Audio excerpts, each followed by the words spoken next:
ಯಾವಾಗ ಹುಟ್ಟಿದ ಹೇಳಿ ನೀನು?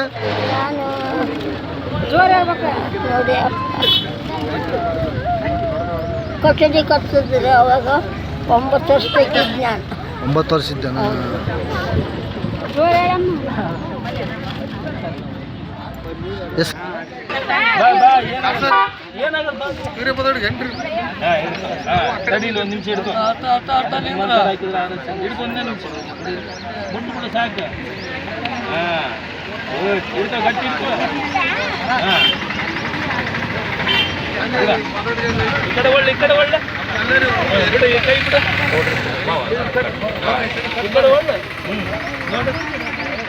ರೈಟ್.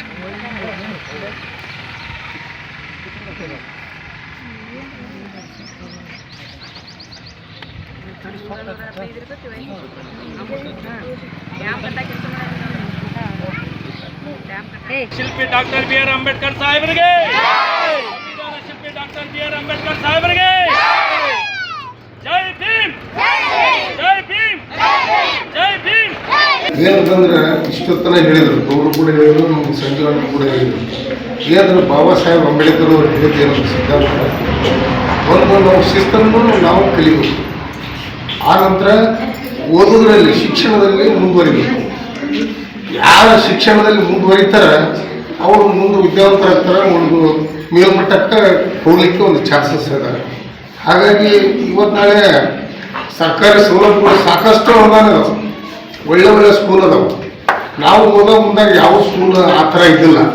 ಈಗ ಸಾಕಷ್ಟು ಅನುಕೂಲ ಆಗ್ಯಾವು. ಎಲ್ಲರೂ ತಮ್ಮ ಮಕ್ಕಳ ಒಳ್ಳೆಯ ಒಂದು ಎಜುಕೇಷನ್ನಲ್ಲಿ ಒತ್ತು ಕೊಟ್ಟು ಅವರು ಶಿಕ್ಷಣದಲ್ಲಿ ಮುಂದುವರಿಸಿದ್ರಂದ್ರೆ ಒಂದು ಅವರು ನಾಳೆ IAS IPS ದೊಡ್ಡ ಅಧಿಕಾರಿಗಳು ಆಗ್ಬೋದು.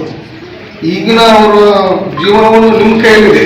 ಈಗ ಹಿರಿಯರು ಏನಾದ್ರು ಬೆಳೆದ್ಬಿಟ್ಟಿರಿ, ಮುಂದೆ ನೀವು ಓದೋಕ್ಕಾಗಿಲ್ಲ, ಮಾಡೋಕ್ಕಾಗಿಲ್ಲ.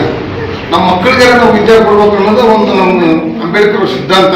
ಅದನ್ನ ಏನಾಗಿದೆ ಹೇಳ್ಯಾರ, ಅದ್ರ ಪ್ರಕಾರ ಅದನ್ನು ಪಾಲಿಸ್ರಿ ಅಂತ ಹೇಳ್ಕೊಂತ ನಮ್ಗೆ ಮಾತಾಡೋಕ್ಕೂ ಅನುಕೂಲ ಕೊಟ್ಟಿದ್ದಕ್ಕೆ ಎಲ್ಲರಿಗೂ ಧನ್ಯವಾದ. ಅವರಿಗೆ, ಸಂವಿಧಾನ ಶಿಲ್ಪಿ ಡಾಕ್ಟರ್ BR ಅಂಬೇಡ್ಕರ್ ಅವರಿಗೆ ವಂದೇ ವಂದೇ.